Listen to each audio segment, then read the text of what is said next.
نحمده ونصلي على رسوله الكريم أما بعد فأعوذ بالله من الشيطان الرجيم بسم الله الرحمن الرحيم رب اشرح لي صدري ويسر لي أمري واحلل عقدة من لساني يفقهوا قولي يوصيكم الله في أولادكم تاکید کرتا ہے تم کو اللہ تمہاری اولاد کے بارے میں۔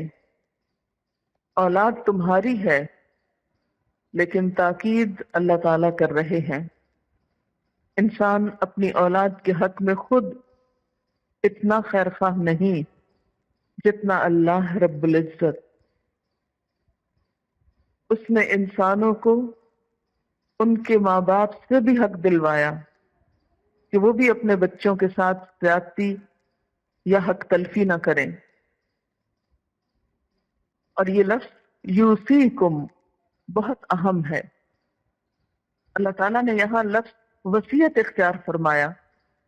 وصیت کا صحیح مفہوم عربی زبان میں یہ ہے کہ کوئی شخص کسی پر یہ ذمہ داری ڈالے کہ جب فلاں صورت پیش آ جائے تو فلاں طریقہ یا فلاں طرز عمل اختیار کیا جائے۔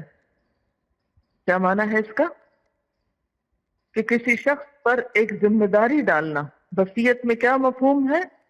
کسی کو ذمہ دار بنانا، اس پہ ذمہ داری ڈالنا۔ کس بات کی ذمہ داری؟ کہ جب یہ صورت پیش آئے تو اس موقع پر تم ایسا طریقہ اختیار کرنا۔ جب اللہ تعالیٰ فرما رہے ہیں یوصیکم اللہ، اللہ تم کو وصیت کرتا ہے، تو مراد اس سے کیا ہے؟ اللہ تعالیٰ تم پہ ذمہ داری ڈال رہا ہے کہ جب موت کا حادثہ پیش آئے تو اس کے بعد مال کی تقسیم کو تم اس اور اس طریقے پر کرو گے۔ اور پھر وصیت کے اندر خیر خواہی اور شفقت کا پہلو بھی مضمر ہوتا ہے، یعنی صرف ذمہ داری ڈالنا ہی نہیں ہوتا بلکہ شفقت اور ہمدردی بھی ہوتی ہے اس کے اندر۔ پھر اس کے اندر ایک عہد اور معاہدے کی ذمہ داری بھی پائی جاتی ہے۔ اردو میں کوئی لفظ اس کے پیرالل نہیں ملتا کہ جس سے لفظ وصیت کو آپ ٹرانسلیٹ کریں، اس لیے آپ اردو میں بھی اسی لفظ کو ادھار لیے ہوئے وصیت کو وصیت ہی کہتے ہیں، یا عام طور پر تاکید کا لفظ بولتے ہیں تو تاکید سے بھی وہ مفہوم ادا نہیں ہوتا۔ یوصیکم اللہ، اللہ تم کو اہم نصیحت کر رہا ہے، بہت تاکید کر رہا ہے۔ کس بات کی؟ فی اولادکم، تمہاری اولاد کے معاملے میں۔ کیا کرنا؟ ان کے لیے تم خود وصیت نہیں کر سکتے، تم خود ان کا حق نہیں دے سکتے، بلکہ یہ حق اللہ نے دیا ہے ان کو۔ یعنی یہ وصیت تو اللہ تعالیٰ نے کر دی، یہ انسان نہیں کر سکتے، کیونکہ اولاد وارثوں میں سے ہے، تو وارثوں کے حق میں خود وصیت نہیں کی جا سکتی، ان کا حق خود اللہ تعالیٰ نے مقرر کیا ہے۔ لیکن اس کے علاوہ انسان کو اپنے مال میں سے 1/3 میں وصیت کرنے کا اختیار بھی دیا گیا، اور وہ وارثوں کے علاوہ دوسروں کے لیے ہے۔ اس کا حکم کیا ہے؟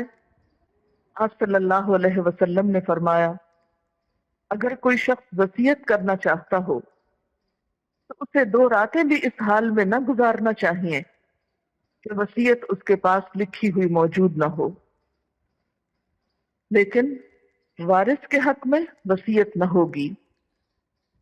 اس کے بارے میں ایک حدیث میں آتا ہے، حجۃ الوداع کے موقع پر نبی صلی اللہ علیہ وسلم نے ایک خطبہ ارشاد فرمایا کہ اللہ عز و جل نے ہر صاحب حق کا حق خود مقرر کر دیا ہے، لہذا اب وارث کے حق میں وصیت جائز نہیں۔ اور پھر وصیت کی آخری حد 1/3 مال، اس سے آگے نہیں۔ اس کے بارے میں حضرت سعد بن ابی وقاص فرماتے ہیں کہ میں بیمار ہوا اور مرنے کے قریب ہو گیا۔ آپ صلی اللہ علیہ وسلم میری عیادت کو تشریف لائے۔ میں نے کہا اے اللہ کے رسول صلی اللہ علیہ وسلم، میرے پاس بہت مال ہے اور ایک بیٹی کے سوا میرا کوئی وارث نہیں، کیا میں اپنا مال اللہ کے راستے میں دے دوں، یعنی سارا مال دے دوں؟ آپ نے فرمایا نہیں۔ پھر میں نے کہا 2/3 دے دوں؟ آپ نے فرمایا نہیں۔ پھر میں نے کہا آدھا دے دوں؟ فرمایا نہیں۔ پھر میں نے پوچھا 1/3 دے دوں؟ فرمایا 1/3 دے سکتے ہو، اور یہ بھی زیادہ ہے۔ پھر فرمایا اگر تم اپنی اولاد کو مالدار چھوڑ جاؤ تو یہ اس سے بہتر ہے کہ تم انہیں محتاج چھوڑ جاؤ اور وہ لوگوں کے آگے ہاتھ پھیلاتے پھریں۔ بے شک جو مال تم اللہ کی راہ میں خرچ کرو گے تمہیں اس کا اجر ملے گا، حتیٰ کہ اس نوالے پر بھی جو تم اپنی بیوی کو کھلاؤ گے، یعنی اس پر بھی اجر ہے۔ تو گویا بچوں کے لیے کچھ چھوڑ جانا یہ بھی باعث اجر ہے، یہ بھی صدقہ شمار ہوتا ہے، صرف غریبوں کو دینا ہی صدقہ نہیں ہے۔ حضرت عبداللہ بن عباس فرماتے ہیں کاش لوگ 1/3 سے کم کر کے 1/4 کی وصیت کریں، کیونکہ آپ صلی اللہ علیہ وسلم نے فرمایا تھا کہ 1/3 بھی زیادہ ہے۔ اس سے بھی آپ اندازہ لگا سکتے ہیں کہ اللہ تعالیٰ نے صاحب حقوق کو کس طرح حق دلوایا، کہ زیادہ وصیت کی بھی اجازت نہیں دی کہ کہیں انسان اپنے اصل وارثوں کو محروم نہ کر دے۔ عام طور پر ہوتا یہ ہے کہ اپنے ہی بچے، اپنے ہی رشتہ دار جو وراثت میں حقدار ہوتے ہیں، عموماً ان کی طرف سے انسان کو زندگی میں کوئی تکلیفیں، کوئی دکھ، کوئی اذیتیں بھی پہنچتی ہیں، تو انسان ان کے انتقام کے طور پر یہ حربہ اختیار کرتا ہے کہ وہ انہیں اپنے مال سے محروم کرنا چاہتا ہے۔ لیکن اللہ تعالیٰ نے انسان کے فیصلے محض وقتی طور پر پہنچنے والی کچھ اذیتوں پر مبنی نہیں رکھے کہ ان کی بنا پر حصوں کو بدل دیا جائے۔ اس تقسیم کے جو اب فگرز آ رہے ہیں، ان کو پڑھنے سے پہلے 2-3 باتیں اور اپنے ذہن میں رکھیے۔ اسلام میں جو نظام وراثت ہے اس کے کچھ اصول ہیں۔ نمبر 1، قرابت، حصے کے ملنے یا نہ ملنے اور حصے کے کم یا زیادہ ہونے میں رشتے کی نزدیکی اور دوری کو بہت بڑا دخل ہے۔ جو رشتہ جتنا قریب ہوگا اس کا حصہ اتنا زیادہ ہوگا، اور جو دور کے رشتہ دار ہیں ان کا حصہ کم ہے۔ دوسری چیز ہے ضرورت۔ قریبی رشتہ داروں میں حصے کی کمی بیشی کا دار و مدار ضرورت کو قرار دیا گیا۔ جتنی کسی کی ضروریات زندگی اور ذمہ داریاں زیادہ ہوں گی اسی لحاظ سے حصہ مقرر کیا جائے گا۔ مثلا والدین اور اولاد میں رشتہ داری تو برابر کی ہے، لیکن اولاد کی ضروریات والدین کی نسبت زیادہ ہوتی ہیں۔ کیسے؟ اس طرح کہ والدین تو اپنی زندگی گزار چکے ہوتے ہیں، لیکن اولاد ابھی اپنے آپ کو ایک طویل زندگی گزارنے کے لیے تیار کر رہی ہوتی ہے۔ والدین عموماً جمع کر چکے ہوتے ہیں، اولاد خالی ہاتھ ہوتی ہے۔ اسی طرح یہی حال لڑکے اور لڑکی کا ہے۔ لڑکے پر معاشی ذمہ داریاں ہوتی ہیں، اسے مہر ادا کرنا ہے، اسے بیوی کا نان نفقہ دینا ہے، لہذا اس کی ذمہ داریاں زیادہ ہیں تو اس کو حصہ بھی زیادہ دیا گیا۔ عورت پر چونکہ اللہ تعالیٰ نے کوئی معاشی ذمہ داری نہیں ڈالی، اس لیے اس کو حصے سے محروم تو نہیں کیا گیا، لیکن بھائی کے مقابلے میں اسے حصہ کم دیا گیا۔ تیسری چیز نظام وراثت میں تقسیم دولت ہے۔ یعنی وراثت کو کیوں تقسیم کرنے کو کہا گیا؟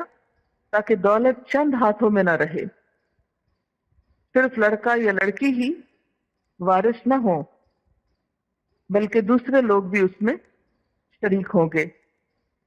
یعنی صرف اولاد ہی شریک وراثت نہ ہوگی بلکہ کچھ دوسرے رشتہ دار بھی ہوں گے جن کی تفصیل آگے آئے گی۔ نبی صلی اللہ علیہ وسلم کے عہد مبارک میں ایک واقعہ پیش آیا کہ حضرت اوس بن ثابت کا انتقال ہوا۔ وہ 2 لڑکیاں اور ایک لڑکا نابالغ اور ایک بیوی وارث چھوڑ گئے، مگر عرب کے قدیم دستور کے مطابق ان کے 2 چچا زاد بھائیوں نے آ کر مرحوم کے پورے مال پہ قبضہ کر لیا اور اولاد اور بیوی میں سے کسی کو کچھ نہ دیا، کیونکہ ان کے نزدیک عورت وراثت میں مطلقاً کا کیا معنی ہوتا ہے؟ بالکل، یعنی بالکل اس کا کوئی حصہ ہی نہیں، خواہ وہ بالغ ہو یا نابالغ ہو۔ اس لیے بیوی اور 2 لڑکیاں تو اس طرح محروم ہو گئیں، اور لڑکا اس وجہ سے محروم ہو گیا کہ وہ نابالغ ہے، چھوٹا ہے، ابھی جنگ نہیں کر سکتا، کیونکہ ان کے ہاں وارث قرار پانے کے لیے جنگجو ہونا، سواری کرنا، نیزہ چلانا آپ کو آنا چاہیے۔ لہذا پورے مال کے وارث کون بن گئے؟ چچا زاد بھائی۔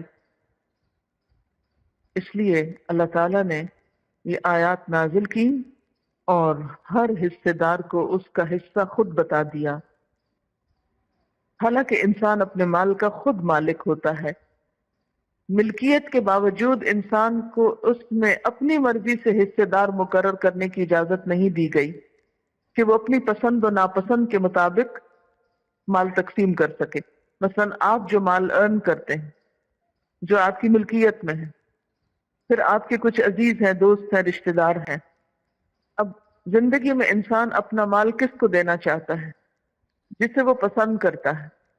اولاد کی محبت ہوتی ہے، اس پہ خرچ کرتا ہے، لیکن آپ نے دیکھا ہوگا کہ اولاد میں سے بھی اگر کسی سے کسی وجہ سے کم محبت ہو تو انسان کا ہاتھ ادھر سے کھینچنے لگتا ہے۔ بیوی پہ خرچ کرتا ہے، لیکن بہت سے لوگ اپنی بیوی کا بھی خرچہ روک دیتے ہیں متعدد وجوہات کی بنا پر۔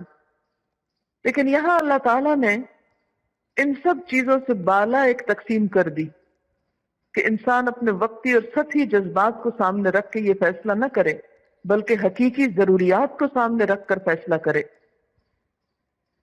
اب آئیے ان آیات کی طرف۔ یوصیکم اللہ فی اولادکم، اللہ تم کو وصیت کرتا ہے تمہاری اولاد کے معاملے میں کہ ان کو حصہ دینا ہوگا، لیکن کیسے؟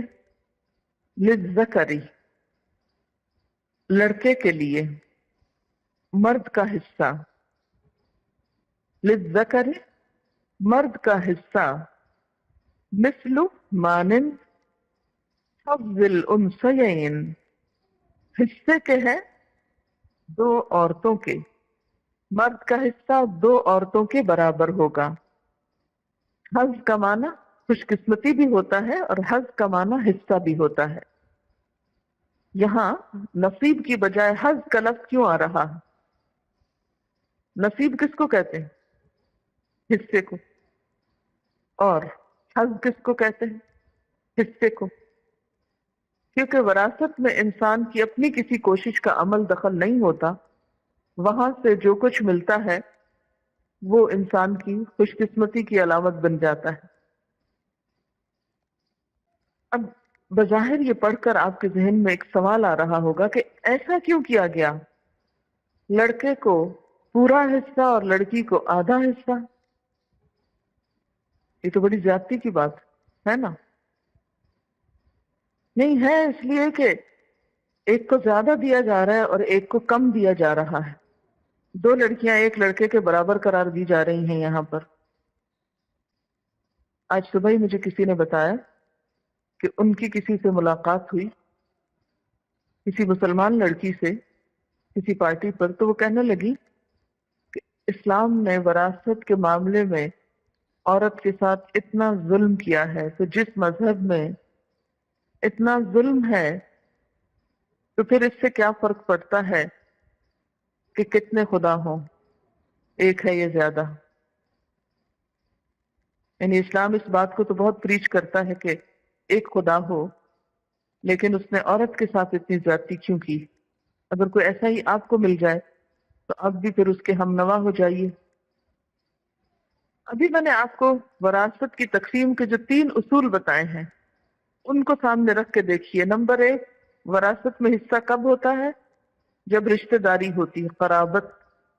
نمبر 2، ضرورت کہ کس کی ضرورت کتنی ہے۔ اب یہاں پر آپ دیکھیے کہ عورت کی ضرورت کس کو پوری کرنا ہے؟ مرد کو۔ عورت کی ذمہ داری خود، اس کی اپنی ذات کی ذمہ داری بھی اس پہ نہیں ڈالی گئی، کہا یہ کہ اس کے بچوں اور خاندان اور نسلوں کی ذمہ داری اس پر ہو۔ اس کو آپ ایک مثال سے سمجھیے کہ ایک شخص فوت ہوتا ہے، اس کی 2 لڑکیاں ہیں اور 1 لڑکا ہے۔ لڑکے کو ایک حصہ ملتا ہے، اس کے مقابلے میں لڑکیوں کو آدھا آدھا ملتا ہے۔ تینوں بچوں کی ابھی شادی نہیں ہوئی۔ لڑکا جب شادی کرے گا تو اس کو کیا کرنا پڑے گا؟ مہر دینا ہوگا کہ نہیں؟ اسلام اس پر مہر کی ذمہ داری ڈالتا ہے، وہ بھی فرض ہے۔ چلیے مہر دے دیا، حصہ پورا ہے اس کے پاس، لیکن اس نے کیا کیا؟ آدھا مثلاً مہر کی ادائیگی میں دے دیا۔ پھر اس کے بعد اسے شادی کے بعد کیا کرنا ہے؟ بیوی کو گھر لانا ہے، اس کے لیے مکان چاہیے، مکان خریدنا ہے، پھر اسے کھلانا پلانا ہے۔ نہ صرف یہ کہ اس کی ضروریات، بلکہ اس سے آئندہ جو بچے پیدا ہوں گے ان کی ضروریات بھی پوری کرنا ہے۔ اس کے پاس کیا رہا؟ اس کے برعکس دوسری طرف بہن کو جو آدھا ملا تھا وہ اس نے لیا، وہ اس کا اپنا۔ پھر اس کی شادی ہوئی، حق مہر بھی لے لیا، وہ بھی جمع ہو گیا۔ پھر اس کے بعد ساری ذمہ داریاں بھی شوہر پر، جیب خرچ بھی شوہر سے، ہر طرف سے مل رہا ہے۔ خرچ کرنا کسی کی ذمہ داری نہیں۔ ظلم کہاں کا ہے؟ پھر یہ کہ عورت کو 2 طرف سے ملتا ہے، والدین کی طرف سے بھی اور شوہر کی طرف سے، جبکہ مرد کو والدین کی طرف سے تو ملتا ہے، لیکن بیوی کے اوپر ذمہ داری نہیں ہوتی کہ وہ شوہر کو کما کر لا کر دے۔ اگر ہمارے معاشرے میں ایسی روایات ڈال دی گئی ہیں، اس میں اسلام کا قصور نہیں ہے۔ اللہ تعالیٰ نے جو اصول بنائے ہیں وہ بہت بڑی حکمت پر مبنی ہے۔ للذکر مثل حظ الانثیین، مرد کے لیے 2 عورتوں کے برابر حصہ ہے۔ فَإِن كُنَّ نِسَاءً، پھر اگر ہوں عورتیں یا لڑکیاں، فوق اثنتین، 2 سے زیادہ، فَلَهُنَّ، تو ان کے لیے، ثلثا، 2/3، ما ترک، جو وہ چھوڑ جائے۔ یعنی اگر صرف لڑکیاں ہوں، بیٹا نہیں ہے، تو پھر کیا کیا جائے گا؟ مال کے 3 حصے کر کے 2 حصے لڑکیوں کو دے دیے جائیں گے اور باقی عصبہ کو چلا جائے گا۔ یعنی اگر کوئی شخص فوت ہو گیا ہے اور اس کی 3 بیٹیاں ہیں، ٹھیک ہے، بیٹا کوئی نہیں اور لڑکیوں کا بھائی نہیں ہے، اب کیا کیا جائے گا؟ اس مال کے 3 حصے کر دیے جائیں گے۔ یہ جو 2 حصے ہیں، 2/3 کا کیا مطلب ہے؟ 3 میں سے 2، یہ 2 حصے ان 3 بچیوں پر برابر کے تقسیم کر دیے جائیں گے، اور یہ جو 1 حصہ ہے یہ عصبہ کو ملے گا۔ عصبہ کیا ہوتا ہے؟ میت کا قریب ترین مرد رشتہ دار۔ سورۃ النساء کے آخر میں بتایا گیا ہے کہ اگر کسی مرنے والے کی وارث صرف 2 بہنیں ہوں تو ان کے لیے بھی 2/3 حصہ ہے۔ مثلا مرنے والے کے نہ ماں باپ ہیں، نہ اولاد ہے، بلکہ کیا ہے؟ صرف 2 بہنیں وارث ہیں، تو ان کو بھی کتنا ملے گا؟ بھائی کی وراثت میں سے یہی 2/3 ملے گا۔ تو مراد اس سے یہ ہے کہ 2 لڑکیاں ہوں یا 2 سے زیادہ ہوں، دونوں صورتوں میں مال متروکہ میں سے 2/3 لڑکیوں کا حصہ ہوگا، باقی مال عصبہ میں تقسیم ہوگا۔ ان کن نساء فوق اثنتین، یہاں لفظ آیا ہے 2 سے اوپر، لیکن اس میں 2 بھی شامل ہے۔ اگر ایک لڑکی ہو اور ایک لڑکا ہو تو اس صورت میں کیا ہوگا؟ لڑکے کو 2 گنا اور لڑکی کو 1 گنا ملے گا۔ لیکن اگر 2 بہنیں ہو یا اس سے زیادہ ہو تو اس صورت میں صرف 2/3 میں شریک ہوں گے. وَإِنْ كَانَتْ وَاحِدَةً، اور اگر ایک ہی بچی ہے اور کچھ بھی نہیں، ایک ہی بیٹی ہے کسی کی، تو کیا اس کو سارا مال ملے گا؟ نہیں. وَلَهَا النِّصْفُ، آدھا مال اس کا ہے. وَلِأَبَوَيْهِ، اور واسطے والدین کے یعنی ماں اور باپ کے. لِكُلِّ وَاحِدٍ، واسطے ہر ایک کے. منہما، ان دونوں میں سے. السدس، چھٹا حصہ ہے. ہر ایک کو 1/6 ملے گا. مما ترکا، اس میں سے جو اس نے چھوڑا. کس نے چھوڑا؟ میت نے چھوڑا. یہاں مراد ہے ان کے بیٹے نے چھوڑا.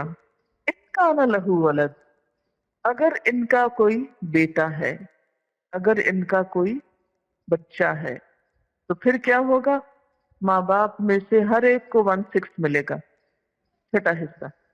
اب آپ دیکھیے کہ یہاں مرد اور عورت دونوں میں فرق نہیں رکھا گیا.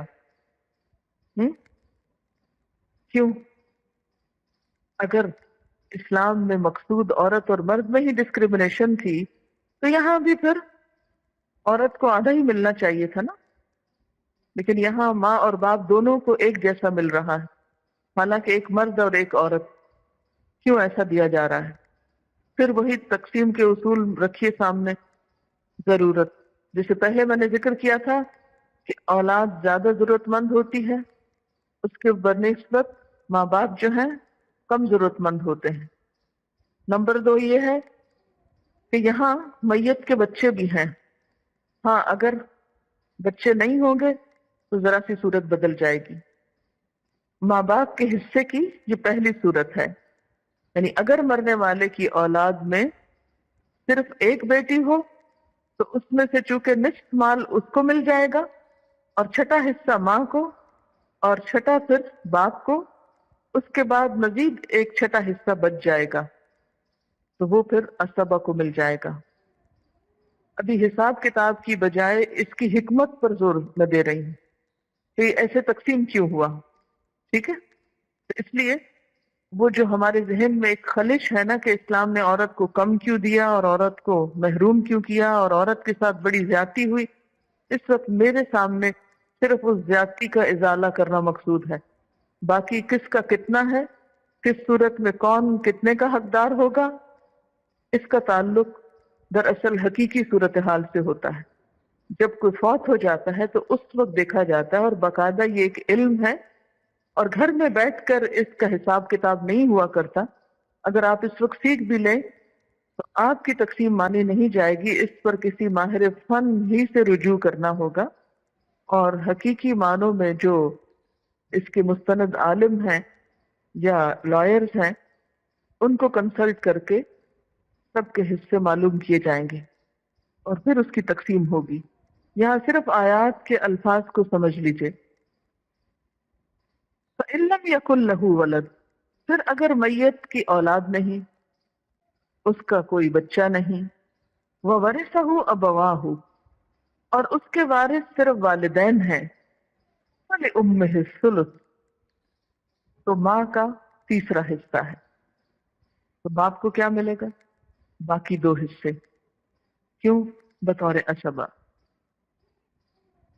فَإِن كَانَ لَهُ إِخْوَةٌ، پھر اگر اس میت کے کئی بھائی ہیں، اخوہ کہتے ہیں بھائیوں کو. فَلِأُمِّهِ السُّدُسُ، تو ماں کو چھٹا حصہ ملے گا. اور ملے گا کیسے؟ مِن بَعْدِ وَصِيَّةٍ، وصیت پوری کرنے کے بعد. یوسی بہا، جس کی وہ وصیت کر جائے. کون وصیت کر جائے؟ مرنے والا. او دین، یا قرض کی ادائیگی کے بعد. یہاں پر ایک اور اہم بات پتہ چل رہی ہے، اور وہ یہ ہے کہ تقسیم وراثت وصیت کے پورا کرنے کے بعد اور قرض کی ادائیگی کے بعد ہوگی. وراثت اس وقت تقسیم ہوگی جب وصیت پوری ہوگی اور قرض ادا ہوگا. یہاں آپ دیکھیں کہ وصیت کا لفظ پہلے اور قرض کی ادائیگی بعد میں ہے. لیکن نبی صلی اللہ علیہ وسلم کے حکم کے مطابق قرض پہلے ادا کیا جاتا، پھر وصیت پوری کی جاتی، اور پھر باقی ماندہ کو تقسیم کیا جاتا رشتہ داروں میں۔ ایسا کیوں؟ اگرچہ وصیت کا لفظ پہلے ہے اور قرض کی ادائیگی بعد میں، لیکن آپ کا عمل اس سے مختلف رہا۔ اس کی کیا حکمت ہے؟ یاد رکھیے کہ قرض کی ادائیگی ان ذمہ داریوں میں سے ہے جس میں کسی قسم کی کوتاہی نہیں کی جا سکتی۔ ہمارے ہاں عام طور پر لوگ قرض لے تو لیتے ہیں لیکن ادائیگی کے وقت سب کچھ بھول جاتے ہیں۔ نبی صلی اللہ علیہ وسلم نے ایک شہید کی نماز جنازہ نہیں پڑھائی کیونکہ اس نے کسی کا قرض ادا کرنا تھا۔ حضرت علی رضی اللہ تعالیٰ عنہ نے فرمایا کہ اس کا قرض میں ادا کر دوں گا۔ اس پر آپ صلی اللہ علیہ وسلم نے اس کی نماز جنازہ ادا کر دی۔ تو اس سے کیا پتہ چلتا ہے کہ جب تک قرض کی ادائیگی نہ ہو اس وقت تک انسان کی جان نہیں چھوٹتی۔ ایک شخص نے نبی صلی اللہ علیہ وسلم سے عرض کیا، اگر میں خدا کی راہ میں مارا جاؤں تو کیا آپ کے خیال میں میرے گناہ دور کر دیے جائیں گے؟ یعنی میرے گناہوں کی بخشش ہو جائے گی؟ آپ نے فرمایا، ہاں، اگر تو صبر کرنے والا، ثواب کا طالب اور آگے بڑھنے والا ہو، یعنی میدان جنگ میں صبر کے ساتھ لڑے، اللہ سے اجر کی نیت سے لڑے اور آگے بڑھے، پیٹ نہ پھیرے، آگے بڑھنے والا ہو، پیچھے ہٹنے والا نہ ہو، مگر قرض معاف نہیں کیا جاتا۔ مجھ سے جبریل علیہ السلام نے یہی کہا ہے۔ یہ صحیح مسلم کی روایت ہے۔ ایک اور روایت میں آتا ہے کہ خون کا پہلا قطرہ گرتے ہی شہید کے سارے گناہ معاف کر دیے جاتے ہیں سوائے قرض کے۔ قیامت کے دن اس کی ادائیگی اسے کرنی ہوگی، تب جنت میں داخل ہو سکے گا۔ نبی صلی اللہ علیہ وسلم نے فرمایا، اللہ کی راہ میں مارا جانا ہر گناہ کو مٹا دیتا ہے مگر قرض کو نہیں۔ لیکن ہمارے ہاں قرض کو عام طور پر کتنا معمولی لیتے ہیں۔ صرف لینے کی فکر ہوتی ہے، دینے کی نہیں۔ لے کر اس کو اپنا حق سمجھتے ہیں، اس کو اپنی پراپرٹی سمجھتے ہیں اور ادائیگی کی فکر ہی نہیں ہوتی۔ اس میں ایک بات یہ بھی یاد رکھیے کہ اگر کوئی شخص اپنی بیوی کو مہر ادا کیے بغیر مر گیا تو اس کی وراثت سے بھی پہلے مہر کی ادائیگی ہوگی جب وراثت تقسیم ہوگی، کیونکہ وہ بھی مرنے والے پر ایک قرض ہے۔ وصیت کو اس لیے بھی بعد میں رکھا گیا عملی طور پر، کیونکہ عام طور پر کیا ہوتا ہے کہ جن کے حق میں وصیت ہوتی ہے وہ اپنا حق لینے کو پہنچ جاتے ہیں، وہ اپنے حق کا مطالبہ کر لیتے ہیں۔ آباؤکم، تمہارے باپ، وابناؤکم، اور تمہارے بیٹے، لا تدرون، نہیں تم جانتے، ایہم اقرب لکم نفعا، کہ ان میں سے فائدے کے لحاظ سے تمہارا